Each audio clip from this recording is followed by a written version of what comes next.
Batman, one of the most recognizable comic book heroes in pop culture history, right up there with Superman and Spider Man. He's been on screens, big and small, live action, animated, dark and gritty, campy and colorful. And after watching all that, a lot of people find themselves asking the same question: where do I even start with the comics?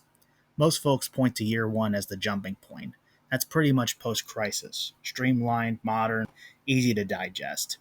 But the truth is, we wouldn't have year one without all the stuff that came before: the Golden Age, the Silver Age, the Bronze Age, each adding its own flavor to the mythos. Which leads to, of course, another problem, one that's almost as old as Batman himself: chronological confusion. Because when you dive into the collected editions, especially sticking to just the Detective Comics and the Batman series to keep things simple, things get complicated. Hardcovers, paperbacks, omnibuses, single issues, even some detours into other characters. What you see here is what I own: my whole Batman comic collection as I am recording this video. I'll admit, I totally stole this idea from Cinemassacre's Chronologically Confused series, but hey, I'm hoping to add my own quirks and weird twists along the way. So buckle up, put on your detective caps, which I guess fits, and solve the Dark Knight's comic history, or at least have fun trying. Batman's first appearance, Detective Comics number 27, March 1939. Pretty straightforward, right? Hold the bat phone. Let's look at that again. Number 27. That means there were, get this, 26 issues before Batman showed up. Now, that's kind of wild because Detective Comics would go on to be the comic book series forever associated with Batman. It's like his home base. Compare that to Action Comics number 1, where Superman literally was the star from the very first issue, front and center, no detours. So that begs the question: what exactly was Detective Comics before Batman crashed the party? Well, that's where we have to take a little detour. Back to 1937, 2 years before Batman's debut, when Detective Comics launched not as a Batman showcase, but as a general anthology of, well, detective themed stories, hard boiled private eyes, crime solvers, pulp fiction style mysteries. So, before Gotham's Dark Knight ever brooded on those pages, Detective Comics had its own stable of detectives and crime fighters, who were pretty popular in their own right. There was Cyril Speed Saunders, a no nonsense, fast talking gumshoe, and Slam Bradley. Yeah, created by none other than Jerry Siegel and Joe Shuster, the Superman guys. Slam was more of a rough and tumble private eye, straight out of a pulpy noir. And then, just to keep things light, they threw in some one page gag comics about detectives, like this thing called Silly Sleuths, because hey, even the detective genre needed some laughs. Now, if you're thinking about tracking down these pre Batman issues, well, you're mostly out of luck. As far as official reprints go, the only one really available is a reprint of Detective Comics number 1, racist Asian guy cover and all. And yeah, it's part of the Millennium 2000 edition series, those one shot reprints DC put out to spotlight iconic issues, big debuts, and even some acquisitions like Mad, Young Romance, and Wiz Comics. These editions aren't perfect. They don't bother with all the old house ads or editorial pages like today's facsimile editions. Just the comics themselves and an essay on the front and back pages. Kinda nice in one way, but also a bit like reading history with the footnotes ripped out and a TCM introduction. And to be honest, this is about as all we're really going to get from this era in any official capacity. Maybe license it to Fantagraphics. They seem to be doing pretty good licensing Marvel's old Atlas era stuff. But for now, your best bet is digital scans. Alright, now the feature presentation. Detective Comics number 27, March 1939. The moment the world got a little darker and a whole lot cooler. Because from here on out, nothing was ever the same. Not long after Batman's splash in Detective Comics, DC figured, hey, why not give the Bat his own comic, too? Just like they did with Superman, Superman had Action Comics and then his own self titled magazine. Batman got the same treatment, running his own Batman series alongside Detective Comics, giving readers double the bat action. Now, if you're looking to collect all this Golden Age goodness today, there's a solid place to start: Batman the Golden Age omnibuses. These bad boys collect pretty much everything from Batman's early years, 10 volumes in total, covering the entire era. Personally, I have volumes 1 and 2, reprints from 2023 and 2025, and the latest and last, volume 10. Unfortunately, volumes 3 and 9 are out of print, but good news, volume 3 is slated for a 2026 reprint. So if you want to deep dive into the Golden Age and avoid the hunt for those old issues, these omnibuses are your best bet. A bit pricey, but worth it in the end. Alright, time for a bit of a wartime detour. Even though Batman became the face of Detective Comics, the series itself wasn't just about him. It was still very much an anthology comic, featuring other characters. Slam Bradley and Speed Saunders, they were still hanging around. Then, starting with issue number 64 and running all the way to 142, that's about 50 issues, by the way, we got the Boy Commandos. Yeah, created by Joe Simon and Jack Kirby, because nothing says Detective Comics like a bunch of kid soldiers fighting Nazis. Makes total sense, right? I mean, if you're like me, if you want everything from that era, well, it's kind of a mixed bag. There was an attempt to collect these Boy Commando stories, two hardcover volumes released years apart. Volume 1 came out in 2010 and covers Detective Comics 64 to 73, plus some World's Finest Comics issues, and the first two issues of the Boy Commando's self titled series. Volume 2 hit in 2015, collecting 74 to 85, more World's Finest, and Boy Commandos 3 to 5. No hardcover volumes after that. And even then, that's only half of the Detective Comics issues with the Boy Commandos, meaning there's about 28 issues worth of stories still uncollected. I don't have these hardcovers myself, so this is definitely one of those collector's dreams that might stay just out of reach, unless they put out a DC Finest. But hey, this is the kind of stuff that makes Detective Comics history so wild and varied. After the Golden Age and the War years, Batman made the leap into the Silver Age. And this is where things start to get colorful. More aliens, more sci fi, more what if Batman turned into a zebra kind of stuff. If you're looking to collect it in nice big chunks, the go to right now is Batman the Silver Age Omnibus, Volume 1, released in 2022. And I've got this one myself. It's the only Silver Age Batman omnibus they've released, but I figured they're probably too busy doing the restoration work for Volume 2 and beyond, so consider this a work in progress.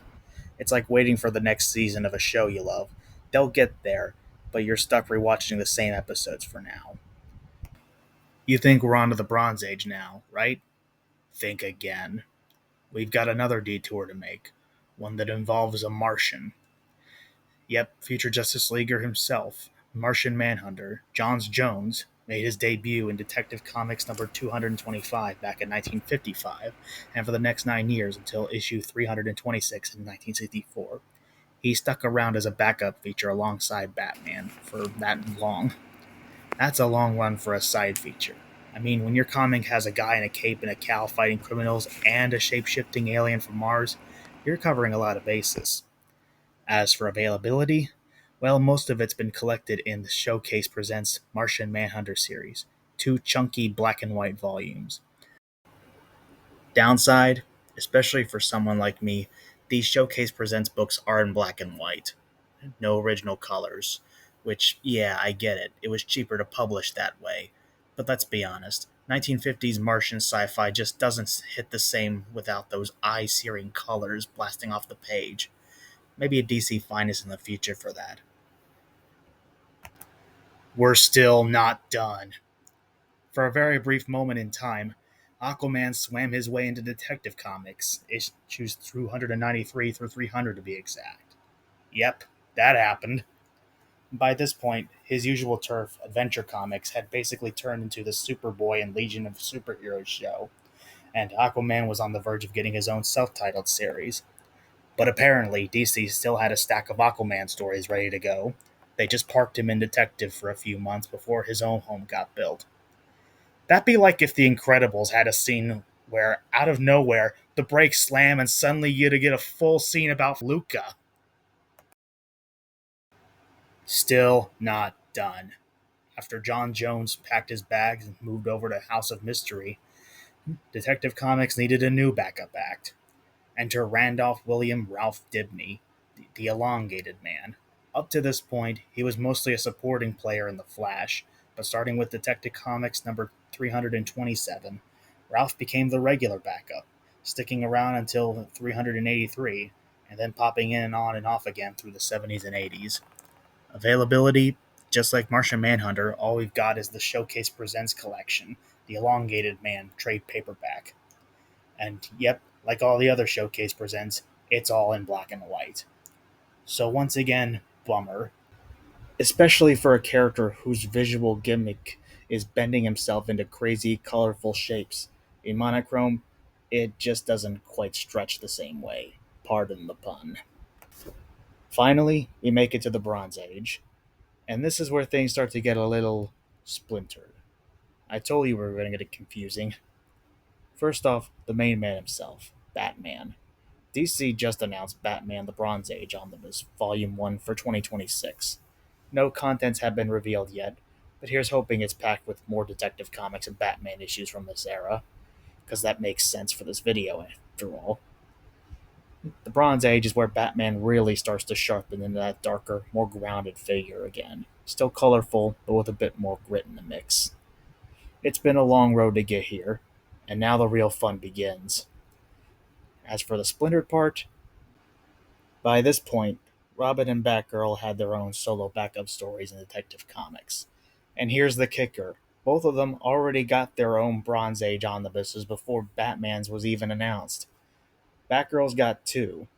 Volume 1 collects her backups from Detective Comics 359, 363, 369, 371, 384 to 385, 388 to 389, 392 to 393, 396 to 397, 400 to 401, and 404 to 424. Volume 2 jumps ahead to 481, 400 to 499, 501, 5 to 502, 505 to 506, 508 to 510, and 512 to 519. Robin's got his own big book too, which I actually own. That one pulls from Detective Comics number 390 to 391, 394 to 395, 398 to 403, 405, 447, 450, 451, and 481 to 495. And that's not all. It also packs in Robin's solo stories from Batman, numbers 192, 202, 213, 227, 229, 231, 234 to 236, 239 to 240 to 242, 244 to 245, 248 to 250, 252, 254, 259, 333, 337 to 339, and 341 to 343. And I told you this was going to get confusing, and we haven't even got to the really messy stuff yet. And then there's the legendary Strange Apparitions arc, Detective Comics 469 through 479. This one actually did get collected, way back in 1999 in a trade paperback. But here's the weird part, 477 is missing. Why? Because it's just a reprint of 408 with a new framing, intro, and bookend. So instead of including it for completedness, they just didn't. And of course, the collection is now long out of print.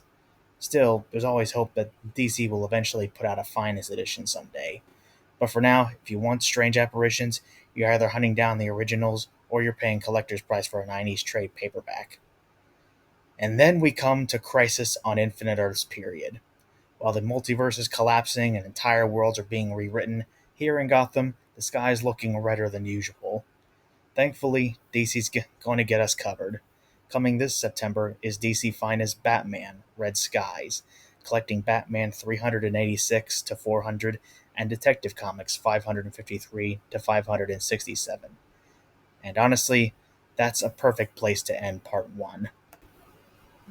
This was just the start, working our way through Batman's Golden, Silver, and Bronze Age, with all the detours, backups, and anthology chaos in between. If you want a part 2, maybe we'll hit the post crisis and pre New 52 years, but that all depends. For now, I think my brain's had enough continuity gymnastics for one day.